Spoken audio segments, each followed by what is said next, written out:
హక్కులను చట్టాలను పరిరక్షించాలి. దళితులపై, ఆదివాసీలపై, మైనారిటీలపై, బీసీలపై దాడులను వెంటనే నిలిపివేయాలి.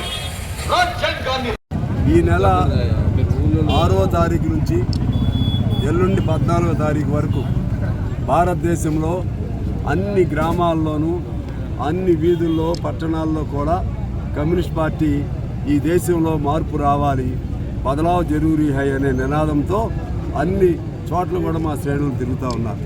ఏమి మార్పు రావాలంటే కేంద్రంలో ఇవాళ ఏనాడు లేనంత దుస్థితి ఇవాళ ఉంది. భారతదేశ ప్రజలకు ఆర్థికంగా సావలేక బతకలేక ఉంటున్నారు, అర్ధ బానిసల్లాగా ఉంటున్నారు, సాలీన జీతాలతో ఉంటున్నారు. దీనికి అంతటికి మూల కారణం ఎవరే అంటే ఈ పన్నుల వ్యవస్థ అంతా కొద్దిమంది చేతుల్లో, అదాని అంబానీ లాంటి వాళ్ళ చేతుల్లో పోయి 100 కుటుంబాల చేతుల్లో 40% సంపద ఇవాళ ఉంది. దీనికి ప్రధాన కారణమైనటువంటి నరేంద్ర మోడీ మహారాజు. అలాగే మన విద్యార్థులను రోడ్డుకి ఎక్కించి వాళ్ళని లాఠీలతో, తోటాలతో నానా చిత్రహింసలు చేశారు. వాళ్ళ వల్ల ఈ మార్పు రావాలి, మార్పుకు మొదలైంది సంకేతం.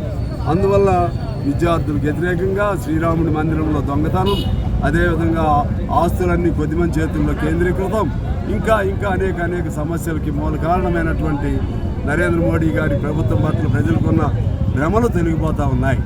హిందూ మతం, దేవుడు, రాముడు రక్షించడు, రాముడు అన్యాయం చేసిన వాళ్ళని శిక్షిస్తాడు. ఇవాళ అన్యాయం రాముడికే చేశారు వీళ్ళు. అందువల్ల ఆ నేపథ్యంలో మార్పు కావాలని తిరుగుతూ ఉన్నాం. అలాగే రాష్ట్రానికి సంబంధించి కూడా మీరు ఏమేమి చెప్పారో అవి అమలు చేయమని కోరుతూ ఉన్నాం. కాంగ్రెస్తో భారతదేశ వ్యాప్తంగా ఇండియా కూటమిలో ఉన్నాం. మీరు కాంగ్రెస్ మంచి చేయాలని చెప్పి కోరుకుంటా ఉన్నాం. మీరు మంచి చేయకుండా మీరు కూడా వాళ్ళ పద్ధతుల్లో నడవద్దని మేము మీకు విజ్ఞప్తి చేస్తున్నాం. అన్నింటిలో నీతిగా నిజాయితీగా ఉండండి. అదేవిధంగా కార్మికుల వాళ్ళు ఏమి అన్యాయం చేస్తారో అది సరిదిద్దే ప్రయత్నం చేయండి. రైతులకు సరిదిద్దే ప్రయత్నం చేయండి. లేకపోతే ప్రాజెక్టులు నీళ్లు అందించే ప్రయత్నం చేయండి. మీరు ఇచ్చిన హామీలు అమలు చేయడానికి ప్రయత్నం చేయండి. మొత్తం ఒకసారి మీరు రివ్యూ చేసుకోండి. ఈ 2.5 సంవత్సరాలు అయిపోయింది, 3 సంవత్సరాల దగ్గరికి వస్తున్నాం. ఏం చేశారు, ఇంకేం చేయలేదు, ఇంకేం చేయాలి, ఎలా చేయాలో రివ్యూ చేసుకోండి. మిత్రపక్షాల లాంటి కమ్యూనిస్టులు మమ్మల్ని కూడా సలహాలు తీసుకోండి. ఆ విధంగా మీరు మంచి చేయాలి. మంచి చేస్తే మీరు కూడా 4 రోజుల పాటు ఆడ ఉంటారు. మీరు మంచి చేస్తే మేము మీకు సపోర్ట్ చేస్తాం, చెడు చేస్తే ఖచ్చితంగా దాన్ని ప్రశ్నిస్తానే ఉంటామని తెలియజేస్తూ అందరికీ నమస్కారం. లైక్ చేయండి, షేర్ చేయండి, సబ్స్క్రైబ్ చేయండి. మరిన్ని వీడియోల కోసం బెల్ సింబల్ పై క్లిక్ చేయండి.